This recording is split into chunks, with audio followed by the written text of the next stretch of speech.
বাংলাদেশ সরকারি কর্মকর্তা কর্মচারী প্রতিটা রাষ্ট্র পরিচালনায়, প্রতিটা সেক্টরে, প্রতিটি দপ্তরে, প্রতিটি প্রশাসন, শিক্ষা, স্বাস্থ্য, আইন শৃঙ্খলা, অবকাঠামো উন্নয়ন সহ সকল সেবামূলক কার্যক্রমে সরকারি কর্মকর্তা কর্মচারীরা নিরলসভাবে কাজ করে যাচ্ছেন।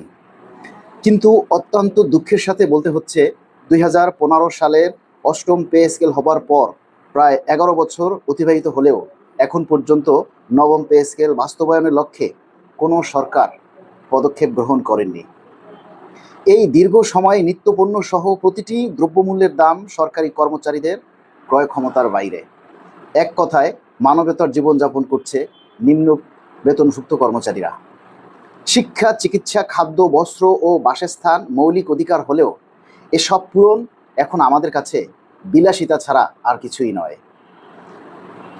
বর্তমানে বেঁচে থাকার জন্য খাদ্য, বাসা ভাড়া, গ্যাস, পানি, বিদ্যুৎ সহ প্রতিটি দ্রব্যমূল্য আকাশচুম্বী বৃদ্ধি, আর কর্মচারীদের বেতন 11 বছরে অপরিবর্তিত থাকার কারণে কর্মচারীদের জীবন স্থবির হয়ে পড়েছে। এই অবস্থা থেকে মুক্তি পেতে, এই অবস্থা থেকে উত্তরণের জন্য নবম পে স্কেলের কোনো বিকল্প নেই। এমত অবস্থায় আসন্ন 26-27 অর্থ বছরের বাজেটে নবম পে স্কেলের বরাদ্দ নির্ধারণ করে দ্রুত পে স্কেল বাস্তবায়নের লক্ষ্যে প্রজ্ঞাপন জারি করার জন্য মাননীয় প্রধানমন্ত্রী মহোদয়ের দৃষ্টি আকর্ষণের জন্য দেশের প্রতিটি জেলা ও বিভাগীয় শহরে নিম্নোক্ত কর্মসূচি ঘোষণা করা হয়েছে গত 1 এপ্রিল, যেটা আপনারা সবাই অবগত আছেন। কর্মসূচির মধ্যে রয়েছে আগামী 5 এপ্রিল থেকে 9 এপ্রিল, অর্থাৎ আগামী রবিবার থেকে বৃহস্পতিবার 64টা জেলা থেকে জেলা প্রশাসকের মাধ্যমে মাননীয় প্রধানমন্ত্রী মহোদয় বরাবর স্মারকলিপি প্রদান করুন।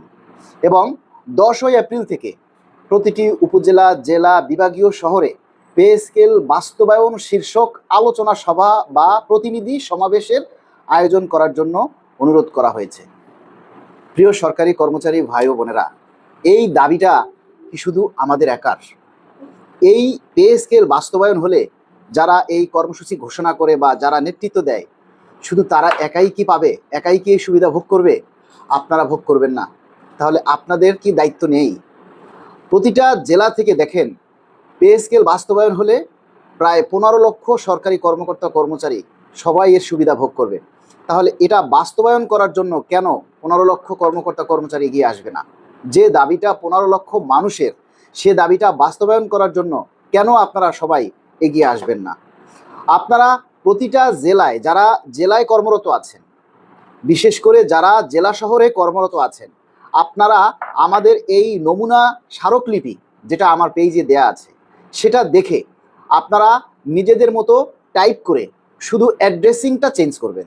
যেমন বাংলাদেশ সরকারি কর্মকর্তা কর্মচারী কল্যাণ সমিতি কেন্দ্রীয় আহ্বায়ক কমিটি আমাদের এখানে লেখা আছে, আপনারা লিখবেন বাংলাদেশ সরকারি কর্মকর্তা কর্মচারী কল্যাণ সমিতি, কমা দিয়ে এরপরে আপনাদের জেলার নাম লিখবেন। আমরা মাধ্যম লিখেছি জেলা প্রশাসক ঢাকা, আপনারা লিখবেন মাধ্যম জেলা প্রশাসক, কমা দিয়ে যে জেলা থেকে দিবেন সেই জেলায়। এরপরে নিচে আমরা সাইন করেছি, সেখানে আপনারা সাইন করে স্মারকলিপিটা জমা দিবেন ডিসি মহোদয়ের কাছে। জমা দেওয়ার সময় একটা ছবি নেবেন, সেই ছবিটা আমাদের হোয়াটসঅ্যাপে পাঠিয়ে দিবেন এবং আপনারা আপনাদের ফেসবুক আইডিতে প্রচার করবেন। প্রিয় বন্ধুরা, আগামী অল্প দিনের মধ্যে বাজেট অধিবেশন শুরু হবে। সেই বাজেট অধিবেশনে যদি আমরা আমাদের দাবির ঝড় তুলতে না পারি, সেই বাজেট অধিবেশনে যারা অবস্থান করবেন, যারা থাকবেন, তাদেরকে যদি আমরা জানাতে না পারি যে আমাদের একটা পে স্কেল দরকার, এটা সরকার দলীয় এবং বিরোধী দলীয় প্রতিটি সংসদ সদস্যদের কানে পৌঁছে দিতে হবে এই বার্তাটা। আপনারা 64টা জেলা থেকে মাত্র 2-3 লোক করে গিয়েই স্মারকলিপিটা জমা দিতে পারেন। এই স্মারকলিপি জমা দেওয়ার জন্য 100 জন বা 200 জন মানুষের প্রয়োজন নেই। এই স্মারকলিপিটা জমা দেওয়ার জন্য মাত্র 2 থেকে 4-5 জন মানুষই যথেষ্ট। অথবা ডিসি অফিসে, যেই অফিসে জমা দিবেন, আপনি আবেদনটা যখন নিয়ে যাবেন, ডিসি অফিসে যারা থাকবে তারাও আপনাদেরকে সহযোগিতা করবে, কারণ এই দাবিটা ডিসি মহোদয়ের নিজেরও। তাহলে আপনারা কেন এই দাবিটা বাস্তবায়নের জন্য এগিয়ে আসবেন না? মাত্র 64টা জেলা থেকে 2 জন করে, 64 জন করে, তাহলে মানুষ হয় 128 জন। এই 64টা জেলা থেকে আপনারা যদি এই স্মারকলিপিতে সহায়তা প্রদান করে আমাদেরকে সহায়তা না করেন, তাহলে আমাদের এই সকল চেষ্টাটা ব্যর্থ হয়ে যাবে। আপনারা যারা ফেসবুক চালান, আপনারা যারা পেজ চালান, যারা নিজেরা মানে কন্টেন্টের ক্রিয়েটরের মতো কাজ করেন, যারা এই বিভিন্ন দাবির কথাগুলি প্রচার করেন, আমি তাদেরকে অনুরোধ করছি আপনারা দয়া করে নিজের দায়িত্বে সবাই এই স্মারকলিপি প্রদানের কর্মসূচিটা প্রচার করুন। সবাই এই দাবিটা প্রচার করুন। যারা বিশেষ করে নিজের পেজ থেকে বিভিন্ন দাবি দেওয়ার কথাগুলি প্রচার করে থাকেন, তারা সবাই এই দাবিটা প্রচার করুন। আপনারা যদি এই দাবিটা প্রচার থেকে সরে আসেন, আপনারা যদি এই স্মারকলিপি বা এই কর্মসূচি পালন থেকে সরে আসেন বা এই ঠিকমতো আপনারা পালন না করেন, তাহলে কিন্তু আমাদের কোনো চেষ্টাই কাজে আসবে না। আপনারা হচ্ছেন আমাদের শক্তি। আপনারা যদি ঠিকমতো কাজ না করেন, আপনারা যদি কর্মসূচি দিলে সেটা সঠিকভাবে বাস্তবায়ন না করেন, তাহলে কিন্তু আমাদের এই দাবি না প্রধানমন্ত্রীর কানে পৌঁছাবে, না কোনো সংসদ সদস্যদের কানে পৌঁছাবে, না কোনো প্রশাসনের কাছে পৌঁছাবে, না আমাদের দাবি বাস্তবায়ন হবে। অথচ আপনারা সবাই বলেন কষ্টে আছেন, সবাই বলেন সংসার চলে না, সবাই বলেন মাসের 15 দিনের পরে আর সংসার চলে না, অথচ একটা দাবির কথা বললে আপনারা সেটা প্রচার করেন না। বড়ই দুঃখজনক, বড়ই হতাশাজনক। আমরা আপনাদের উপরে আস্থা রাখতে পারতেছি না। সরকারের উপরে কি করব বলেন? সরকারকে কি দোষ দিব? সরকারকে আমরা কি দোষ দিব? আমরা নিজেরাই তো ঝড় তুলতে পারি না। আমরা প্রতিটা দপ্তরের যারা অবস্থান করছেন, আর বিশেষ করে ডিফেন্সে যারা চাকরি করেন, পুলিশ, সেনাবাহিনী, নৌবাহিনী, বিমান বাহিনী, বিজিবি সদস্য, আনসার ব্যাটালিয়ান, র্যাব সদস্য, প্রত্যেককে অনুরোধ করব, আপনাদের জন্য আন্দোলন করা নিষেধ, কিন্তু আপনার দাবিটা প্রচার করা নিষেধ নয়। এখন আর আগের বাংলাদেশ নেই। সবাইকে নিজের দাবির ব্যাপারে জাগ্রত হতে হবে। আর একটা অনুরোধ করব, যারা মাননীয় প্রধানমন্ত্রীর কাছাকাছি থাকেন বা তার সংস্পর্শে যাওয়ার সুযোগ আছে, তারা সুযোগ পেলে আপনারা আপনাদের দাবির কথাটা মাননীয় প্রধানমন্ত্রীর সামনে উপস্থাপন করবেন। মাননীয় প্রধানমন্ত্রী বিভিন্ন সভা সমাবেশ সেমিনারে যায়, পুলিশ সদর দপ্তরে যায়, সেনাবাহিনীদের দরবারে যায়, যেখান থেকে আপনারা অতি কাছে থেকেই মাননীয় প্রধানমন্ত্রীকে আমাদের এই দাবির ব্যাপারে অবহিত করতে পারেন। আপনারা দাবির কথাগুলি তুলে ধরতে পারেন। বিভিন্ন গোয়েন্দা সংস্থায় যারা নিয়োজিত আছেন, যারা নিরাপত্তা বিধানে কাজ করে যাচ্ছেন, আপনারাও চাইলে যখন সুযোগ পান মাননীয় প্রধানমন্ত্রীর কানে কানে আপনারা আপনাদের দাবির কথাটা তুলে ধরতে পারেন। আরে ভাই, আপনি পুলিশ, আপনি সেনাবাহিনী, আপনি নৌবাহিনী, বিমান বাহিনী, আপনি এনএসআই, আপনি ডিজিএফআই, আপনি এসএসএফ হলেও আপনার কিন্তু পেটে ক্ষুধা আছে। আপনার ক্ষুধা পেলেও আপনি খাবার খান, আপনার পরিবার আছে, আপনার সন্তান আছে, আপনার সন্তানের ভবিষ্যৎ আসে, আপনার সন্তানদের লেখাপড়া আছে। সুতরাং এই সব কিছু মাথায় নিয়ে আপনারা প্রতিটা মানুষ যে যেখানে আছেন, সেখান থেকে আমরা যদি সম্মিলিতভাবে আমাদের এই দাবির কথাটা তুলে ধরার চেষ্টা করি, মাননীয় প্রধানমন্ত্রীর কাছে উপস্থাপন করার চেষ্টা করি, তাহলে অবশ্যই মাননীয় প্রধানমন্ত্রী আমাদের এই দাবিটা আমলে নেবে। আর ভাই, একটা জিনিস সিম্পল কেন বোঝেন না? সারা বাংলাদেশ থেকে যদি এই দাবিটা উঠে আসে লিখিত আকারে, সোশ্যাল মিডিয়াতে, বিভিন্ন মাধ্যমে, তাহলে সে দাবিটা সরকার আমলে না নিয়ে পারবে না। আর আমরা 2-4 জন মানুষ যদি সারাদিনও ফেসবুকে, সোশ্যাল মিডিয়ায় দাবি করি, তাহলে এই দাবিটা সরকার আমলে নেবে না। সিম্পল একটা কথা ধরেন, আপনার দপ্তরে 100 জন কর্মচারী আছেন। আপনারা এই 100 জন কর্মচারীর একটা দাবি নিয়ে যদি একজন মানুষ আপনার কর্মকর্তার কাছে যান, তাহলে আপনার কর্মকর্তা ওই একজনকে পাত্তা দিবে না, ওই একজনের কথা শুনবে না। কিন্তু আপনারা 100 জন সম্মিলিতভাবে যদি ওই কর্মকর্তার কাছে যান, তাহলে ওই কর্মকর্তার পিলে চমকে যাবে। ওই কর্মকর্তার দুঃসাহস হবে না আপনার দাবি নিয়ে না বলার। কারণ একক শক্তি আর সম্মিলিত শক্তি ভাই এক না। আপনাদেরকে আমরা আর কতভাবে বুঝাবো? আপনাদেরকে বুঝাতে বলতে বলতে আমরা এখন ক্লান্ত, তবু আপনাদেরকে আমরা জাগ্রত করতে পারি না।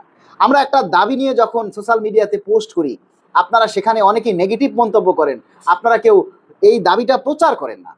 অথচ এই দাবির কথাগুলি আপনাদের সকলের প্রচার করা উচিত। আরে ভাই, ধরুন 15 লক্ষ কর্মচারী, আমাদের 15 লক্ষ কর্মকর্তা-কর্মচারী পে স্কেলের সুবিধা ভোগ করবেন। আমি 15 লক্ষ বাদ দিলাম, 1-2 লাখ কর্মকর্তা-কর্মচারীও যদি আমাদের এই দাবির কথাটা, যে দাবি নিয়ে আমরা পোস্ট দিই, সেই দাবিটা প্রচার করে, তাহলে প্রশাসনের কাছে আমাদের পে স্কেলের দাবি ছাড়াও অন্য কোনো কিছুই সামনে আসবে না। কিন্তু আমরা দুঃখিত, আমরা হতাশ, সেই কাজটা আমরা কেউ করতে পারি না, কারণ আপনারা সচেতন না। আপনারা মনে করেন যে মালিক ভাই কথা বলতেছে, আশিক ভাই কথা বলতেছে, আর কারো দরকার নাই, আমরা কথা বললেই পে স্কেল হয়ে যাবে। এই চিন্তাটা বা এই ধারণাটা আপনাদের সম্পূর্ণ ভুল। হ্যাঁ, আপনারা হয়তো আমাদের মতো করে বলতে পারতেছেন না, আমরা বলতে পারতেছি, এটা তো আপনারই কথা। তাহলে আপনি নিজের কথা মনে করে এই কথাগুলি কেন প্রচার করেন না? কেন একটা শেয়ার করতে আপনাদের এত বাধা? কেন আপনারা লাইক কমেন্টস করে আপনাদের দাবির কথাগুলি তুলে ধরতে পারেন না? আপনাদের কি লজ্জা লাগে? নাকি শরম লাগে, নাকি দাবিটা শেয়ার প্রচার করলে আপনাদের জেল জরিমানা হবে, আমার মাথায় আসে না। নাকি আপনারা হিংসা করেন যে মালেক ভাইয়ের দাবির কথাটা কেন আমরা প্রচার করব? যদি মনে করেন যে এই পে স্কেলটা শুধু মালেক ভাই একা পাবে, আশিক ভাই একা পাবে বা অন্যরা একা পাবে, তাহলে আপনারা প্রচার কইরেন না। আর যদি মনে করেন যে না এই দাবিটা আপনারও, এই দাবিটা বাস্তবায়ন হলে আপনিও পাবেন, আপনিও এর সুবিধা পাবেন, তাহলে দয়া করে সবাই আমরা নিজের আইডি থেকে, নিজের ফেসবুক প্রোফাইল থেকে আমাদের যখনই দাবি নিয়ে পোস্ট করা হয় আপনারা সেগুলি প্রচার করবেন, ঝড়ের গতিতে শেয়ার করে আপনারা সোশ্যাল মিডিয়াতে ঝড় তুলবেন। তাহলে দেখবেন সেই দাবিটা অবশ্যই প্রশাসনের নজরে আসবে, মাননীয় প্রধানমন্ত্রী এটা আমলে নিতে বাধ্য হবেন। তাই আপনারা আগামী 5 থেকে 9 এপ্রিল এই নিজের পে স্কেলের দাবির কথা স্মারকলিপি আকারে ডিসি মহোদয়ের মাধ্যমে মাননীয় প্রধানমন্ত্রী বরাবর আপনারা পৌঁছে দিন। প্রতিটা জেলা থেকে, কেন আপনাদেরকে আমাদের বলতে হবে, 64টা জেলা থেকে একযোগে যদি আপনারা সবাই স্মারকলিপি দেন এবং এই কথাটা অবশ্যই মিডিয়ায় প্রচার হবে। আপনারা সবাই স্মারকলিপি জমা দিয়ে আমাদের কাছে ছবি পাঠিয়ে দিবেন, নিজের আইডিতে প্রচার করবেন, দেখবেন ঝড় উঠবে। আর তারপরও যদি আমাদের এই আন্দোলন বা আমাদের এই দাবি সরকার আমলে না নেয়, তাহলে আগামী মে মাসে কঠিন থেকে কঠিন কর্মসূচি ঘোষণা করা হবে। আরে ভাই, আমাদের রাজপথে আন্দোলন করতে নিষেধ করা হয়েছে, কিন্তু নিজের দপ্তরে আন্দোলন করার জন্য নিষেধ করা হয় নাই। তখন প্রতিটা দপ্তরে অবস্থান, বিক্ষোভ কর্মসূচি এবং আন্দোলনের ঝড় তোলা হবে। আমি আমার দপ্তরে আন্দোলন করব, রাস্তায় নামার দরকার নাই। আমি রাস্তায় নেমে কি করব? আমার তো রাস্তায় কাজ নেই, আমার তো রাস্তায় কোনো কাজ নেই। তবু আমরা মাননীয় সরকারের কাছে বিনীতভাবে অনুরোধ করব যে মাননীয় প্রধানমন্ত্রী 11 বছরের দাবিটা, 15 লক্ষ কর্মচারীর দাবিটা আমলে নিয়ে কিছু একটা করুন। আগামী বাজেটে আমাদের নবম পে স্কেলের জন্য বরাদ্দ রাখুন, একেবারে সম্পূর্ণ না হলেও ধাপে ধাপে বাস্তবায়ন করুন। সবাইকে ধন্যবাদ, সবাই ভালো থাকবেন। আসসালামু আলাইকুম।